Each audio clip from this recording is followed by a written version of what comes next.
Olá, pessoal, tudo bem? Aqui é a Carolina, professora de artes, e hoje nós vamos fazer um paralelo entre a arte no Egito Antigo e na Mesopotâmia, duas civilizações antigas. Você provavelmente já ouviu falar da Mesopotâmia, mas não conhece muita coisa da arte que os povos deste local do mundo produziram. Quem foram essas pessoas? A arte que fizeram é bonita? É interessante? Vale a pena ser vista? Basta dizer que os egípcios e os gregos tiveram influências desses povos, e os mesopotâmicos também influenciaram muito um povo chamado hebreu, que escreveram um livro que você com certeza já ouviu falar, a Bíblia. Mesopotâmia é uma palavra grega que quer dizer entre rios, no caso, entre os rios Frates e Tigre, um local que seria deserto se não fosse por ele. Hoje, o local está parte no Irã e parte no Iraque, mas a influência desses povos abrangeu todo o Oriente Médio. No fim do Neolítico, a agricultura possibilitou ao ser humano fixar-se na terra. Várias técnicas, ferramentas e procedimentos surgiram nessa época. Uma delas foi a arquitetura, outra foi a cerâmica. O que é a cerâmica? Ela surgiu como uma técnica de fazer recipientes de argila, barro, para armazenar, cozinhar e manipular alimentos. Depois foi estendida para outros usos, mas o uso principal é para potes, vasilhas, para guardar alimentos que sobram das colheitas, para serem usados na época do ano que não há alimento. Agora observe essa cerâmica, de mais de 6.000 anos. Elas foram encontradas numa cidade chamada Susa. Observem os desenhos. Você viu os desenhos que decoram o vaso e o prato? O jeito de desenhar os animais? Não lembra a arte pré-histórica? Observa, olha a imagem. Veja agora essa escultura. É uma leoa. Tem alguma semelhança com a escultura pré-histórica de 40.000 anos? Ou mesmo com as pinturas de Chauvet? Várias outras semelhanças com o uso de animais, como touros, cervos, mas principalmente leões, mostram que alguns elementos da escultura pré-histórica permaneceram nos primeiros povos civilizados. O primeiro povo que nos chama a atenção na Mesopotâmia é a Suméria. Eles forneceram a base cultural de todos os outros povos que vieram depois.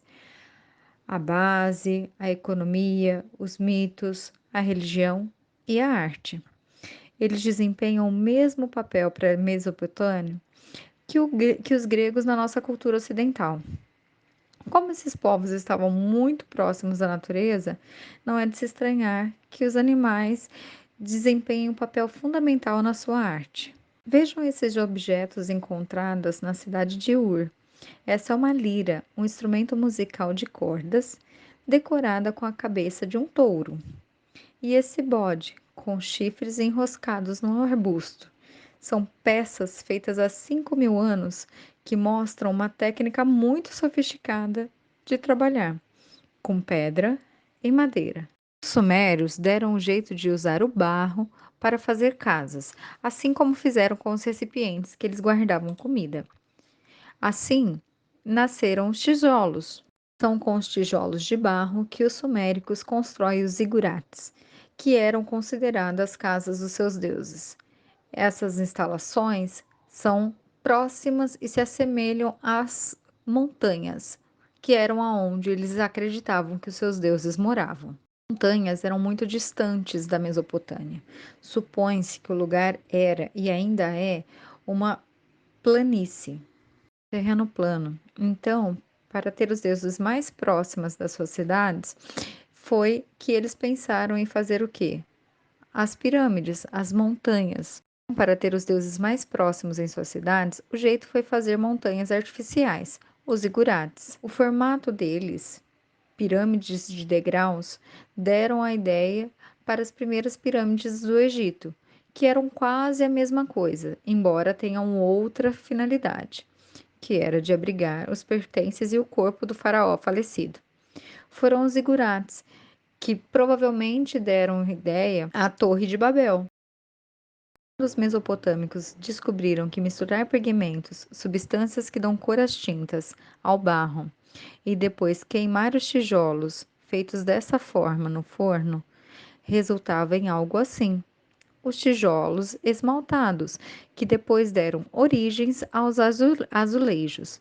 Essas estátuas são imagens de pessoas que rezam no templo. Era costume dos sumérios que no templo a imagem do deus não ficasse sozinha. Era necessário que 24 horas por dia ele tivesse acompanhada por um orante. Eles tiveram a ideia de colocar uma estatueta no lugar, uma que representasse a pessoa. Pronto, estava lançada a ideia de um retrato, uma imagem que representa uma pessoa. Usaram essa ideia. E assim, todos os povos que vieram depois e refinaram essa ideia. Depois, as pessoas de poder passaram a ter seus rostos e bustos esculpidos, mesmo que para a época não existisse um padrão de perfeição. O que eles queriam passar era uma pessoa na íntegra, com todas as partes do seu corpo. Enfim, podemos ver que muito da arte da Mesopotâmia teve influência na arte egípcia, e assim sucessivamente, onde uma civilização existe aí o seu peso sobre outra, por mais que essas civilizações tenham sido mais isoladas.